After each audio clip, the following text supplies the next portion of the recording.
Number 5. Larry Hillblom was an American businessman who co-founded the shipping company DHL back in the 1960s.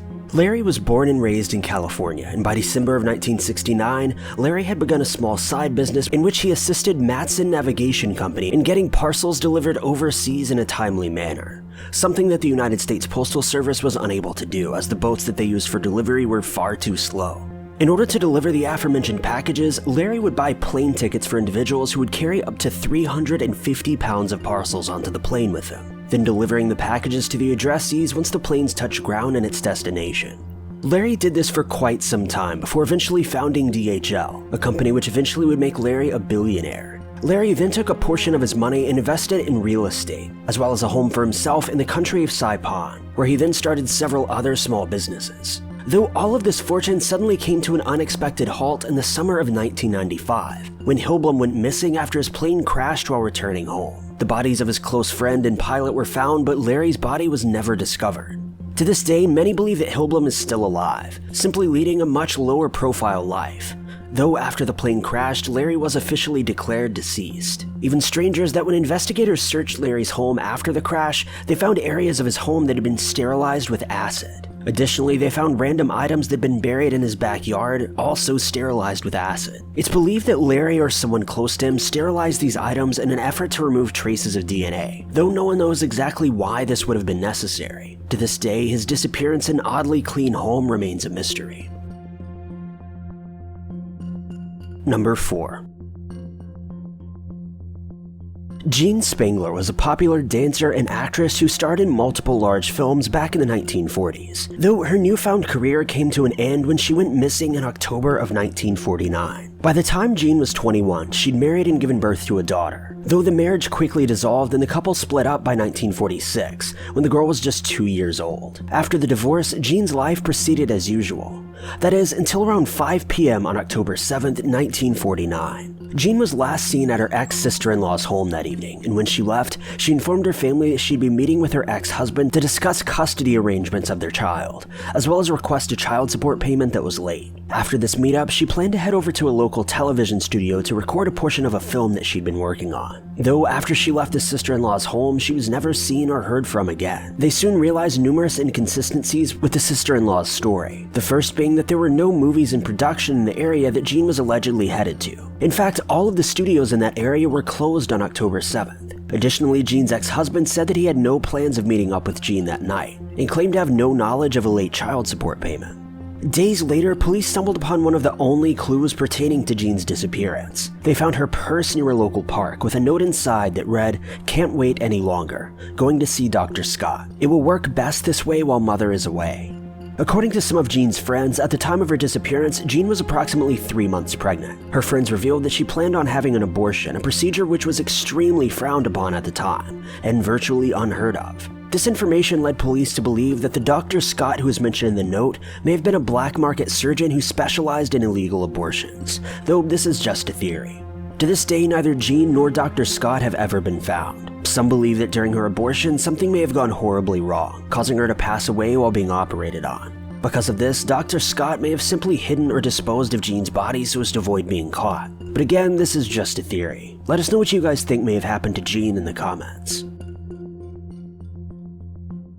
Number 3. Alenia Carisi was the daughter of two well-known Italian musicians, Albano Carisi and Romina Power. Alenia was quite adventurous, and one day decided to vacation overseas in New Orleans, though she never returned home. This trip took place in January of 1994, where she was taking a break from her college studies. She left her home on December 26, 1993, then flew over to Mexico for the first portion of her trip, then planned to head over to New Orleans on a bus. Though during this time, her brother decided that he wanted to surprise her and join her on her travels, so he too took a plane to Mexico. Though by the time that he arrived, he was informed by locals that Alenia had already left, headed toward Louisiana, though it doesn't appear that she ever made it across the border. Search efforts were put into place for the next 20 or so days, though no one ever found any trace of Alenia. She was supposed to have been staying with the traveling street musician in Mexico, though he stated that he had no idea what happened to her. Later on during the search, a Coast Guard in Louisiana stated that a woman matching Alenia's description was seen near the Mississippi River. He says that when he approached her, she simply stated, "I belong in the water," then leaped from the embankment, landing in the river below, never to be seen again. A search for the river was then conducted, but no evidence was ever found. Additionally, about 2 years after the search was concluded, a woman claiming to be Alenia called in, claiming to still be alive, though her identity could never be confirmed and this caller was never heard from again. Alenia's family continued to search for her until 2013, when her father finally called off all rescue effort and accepted that his daughter was likely never going to return. Legally, she's no longer considered to be alive. Number 2. Forrest Schaub was a Canadian rapper, most commonly known by his stage name of DY. DY had been making original music since his teens, but never really struck it big until 2009 and 2010, when he released his single Passenger, then later released a full-length album. Both releases performed exceptionally well, with DY eventually being featured in Billboard magazine as one of the most promising artists of the genre. Though in November of 2010, while visiting Mexico, DY went missing. He had made plans to visit this area of the country many months beforehand, which made his disappearance both extremely odd and unexpected. His family stated that they believed he was in extreme danger, and Canadian police began an immediate search for him, but found absolutely no evidence of where he may have been. Shortly after his disappearance, his record label terminated his contract, essentially ending his rapping career. To this day, some 7 years later, his family still hopes that he may eventually return home safely.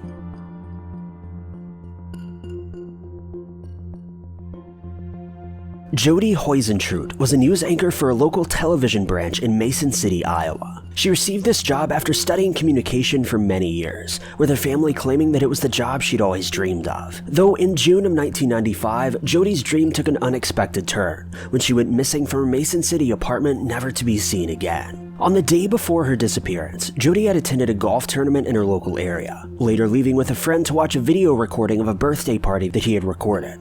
Just a few hours later, at approximately 4 a.m., Jody was scheduled to be at work, though she never showed up. Her coworker then phoned into her apartment and found that Jody had simply overslept and expected to be into work within a few minutes. Though 2 hours passed and Jody had still not arrived. At this point, the news station phoned police asking them to check on her. Police then quickly headed over to her apartment and found that she was not home, though her car was parked outside. Nearby her car, they noted that there were obvious signs of a struggle, and that Jody's personal belongings had been found lying all around. An unidentified handprint was then found on her car. An official investigation began immediately, with 3 separate neighbors stating that they'd heard screaming outside around the time that Jody went missing. Yet they did nothing to stop it or even check on what was happening. Another neighbor said that he witnessed an unmarked white van parked nearby with its lights on, but the van was never found.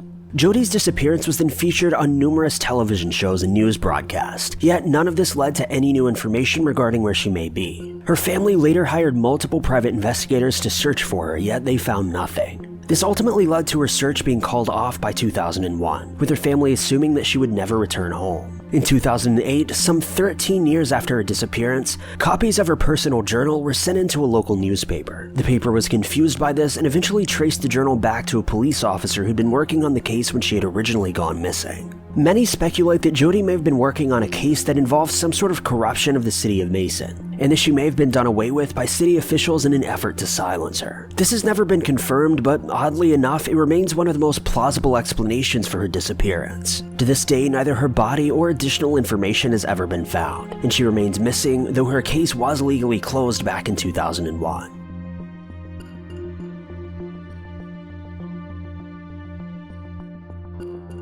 Thank you guys so much for watching. If you like this video, be sure to click that like button. Also, don't forget to subscribe and click that notification bell to keep updated with our videos.